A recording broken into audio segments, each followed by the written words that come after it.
আজকে জয় ইস্ট বেঙ্গলের খেলা আছে, তাই আমরা বিধাননগর স্টেশনে নেমে ওখান থেকে বাস নিয়ে নিলাম স্টেডিয়াম যাওয়ার জন্যে। তারপর অনেকগুলো বাস স্টপেজ পেরিয়ে আমরা সল্টলেক স্টেডিয়ামে গিয়ে নামলাম। আমি বাসের ভেতরে বসে আছি, তখন আমি ভিডিও করতে লাগলাম আমার ক্যামেরা দিয়ে। রাস্তার ধার দিয়ে যাওয়ার সময় রাস্তার ধারের বাড়িগুলো দেখতে লাগলাম, খুব সুন্দর সুন্দর বাড়ি বিধাননগর স্টেশনের রাস্তা দিয়ে যাওয়ার সময়। বাসের ভেতরে বসে তোলা ছবি। অনেকগুলো স্টপেজ ছিল মাঝখানে, দারুণ সব বাড়িঘর তোর এখানে। অনেক ধরনের বাড়ি দেখতে পেলাম, কত রকম সুন্দর সুন্দর ডিজাইনের বাড়ি ওখানে দেখা যায়। বাসের কন্ডাক্টর বলল যে স্টপেজ এলে নামিয়ে দেব। আমরা প্রায় 7খানা স্টপেজের পর সল্টলেক স্টেডিয়াম, বিশ্ব বাংলা স্টেডিয়াম এসে গেল। তারপর আমরা নেমে পড়লাম সেখানে। আমার ভয়েসটা পরে রেকর্ড করে যোগ করেছি ভিডিওগুলোর সাথে। বাসের মধ্যে দিয়ে যাওয়ার সময় একটা খেলার মাঠ দেখতে পেলাম, এখানে খেলাধুলা প্র্যাকটিস করা হয়। নেমে পড়লাম বাস স্টপেজে, এখানে একটা পেট্রোল পাম্প আছে তার সামনে। তারপরে আমরা হাঁটতে হাঁটতে 2 নম্বর গেট দিয়ে প্রায় 25 মিনিট ধরে হাঁটলাম, কারণ আমাদের স্টেডিয়াম ছিল 3 নম্বরে, তো আমাদের অনেকটা হেঁটে যেতে হলো। তারপর মণিপাল হসপিটালের অপোজিট গেট দিয়ে আমাদের এন্ট্রি। তো আমি ওখানে ওয়েট করলাম, আমার হাজব্যান্ড, আমার ছেলে টিকিট নিয়ে আসতে লাগলো। গেটের সামনে দাঁড়িয়ে আমি ক্যামেরা করছিলাম।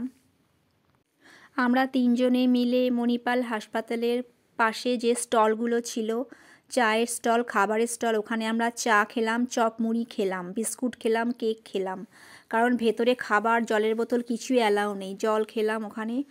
তারপরে আস্তে আস্তে রাস্তা পার হয়ে আমরা স্টেডিয়ামের গেটের সামনে প্রবেশ করলাম। আমরা একে একে টিকিট নিয়ে ভেতরে প্রবেশ করলাম। 3 বার আমাদের চেকিং হলো, ব্যাগ থেকে শুরু করে সর্বস্ব চেকিং হওয়ার পরে আমরা আস্তে আস্তে স্টেডিয়ামের ভেতরে এন্ট্রি নিলাম। স্টেডিয়ামের ভেতরে একটা নিচে বিশাল বড় হোটেল আছে, তার সামনে আমরা দাঁড়িয়ে ছবি তুললাম। তারপর জল খেলাম, ভেতরে আস্তে আস্তে হেঁটে চললাম স্টেডিয়ামের ভেতরে। স্টেডিয়ামের ভেতরে তখন গান চলছে, আমরা ভেতরে গিয়ে সিট খুঁজে নিয়ে বসতে লাগলাম, কারণ খেলা শুরু হতে আরও 15 মিনিট। এটা বিশ্ব বাংলা স্টেডিয়ামের ওপর থেকে তোলা ছবি।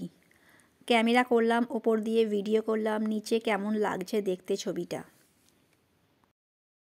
আমি 6 তলা সমান উঁচু সিঁড়ি বেয়ে ওপরে উঠেছি। আমাদের যেখানে বসার জায়গাটা সেটা প্রায় অনেকটা ওপরে, তো সেইখানে গিয়ে আমরা বেশ আরাম করে জায়গা নিয়ে বসে পড়লাম, বেশ সামনাসামনি, একদমই রেলিংয়ের ধারে। খেলা দেখতে দেখতে আমাদের অনেকটা সময় কেটে গেল।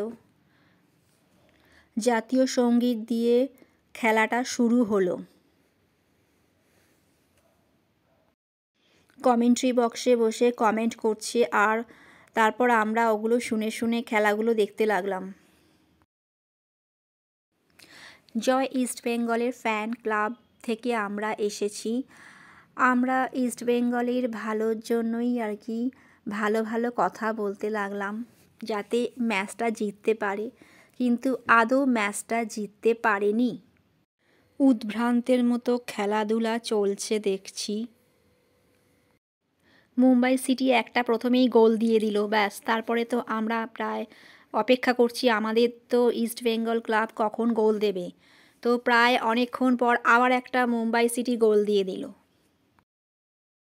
এত মিসপাস করছে ইস্ট বেঙ্গল যে গোল দিতেই পারছে না, কি করবে তাই বুঝেই পাচ্ছি না আমরা। দেখি যদি আমাদের দলের ছেলেরা বলটাকে খেলিয়ে খেলিয়ে নিয়ে যদি গোল দিতে পারে, অন্তত গোলগুলো শোধ দিতে পারে, সেরকম অবস্থায় নিয়ে গেলেও হবে।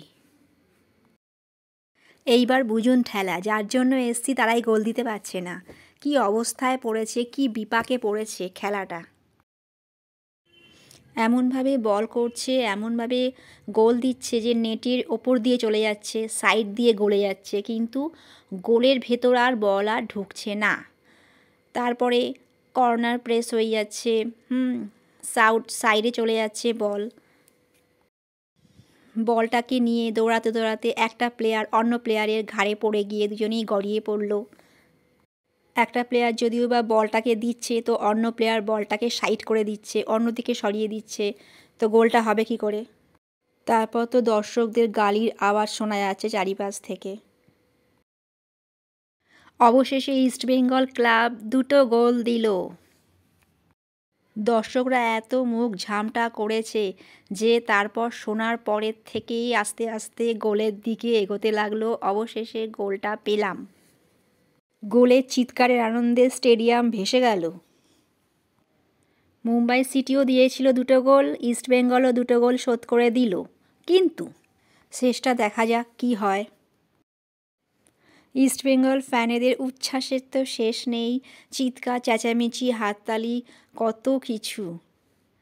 বেশ ভালো লাগছে তখন, বেশ নিজেকে বেশ অন্যরকম গর্বিত লাগছে।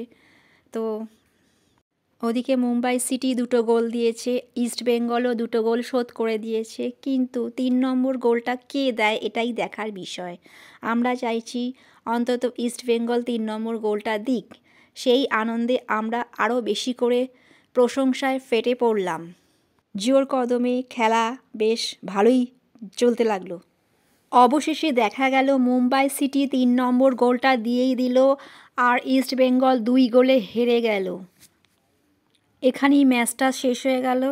তারপর আমরা ধীরে ধীরে বেরিয়ে এলাম স্টেডিয়াম থেকে।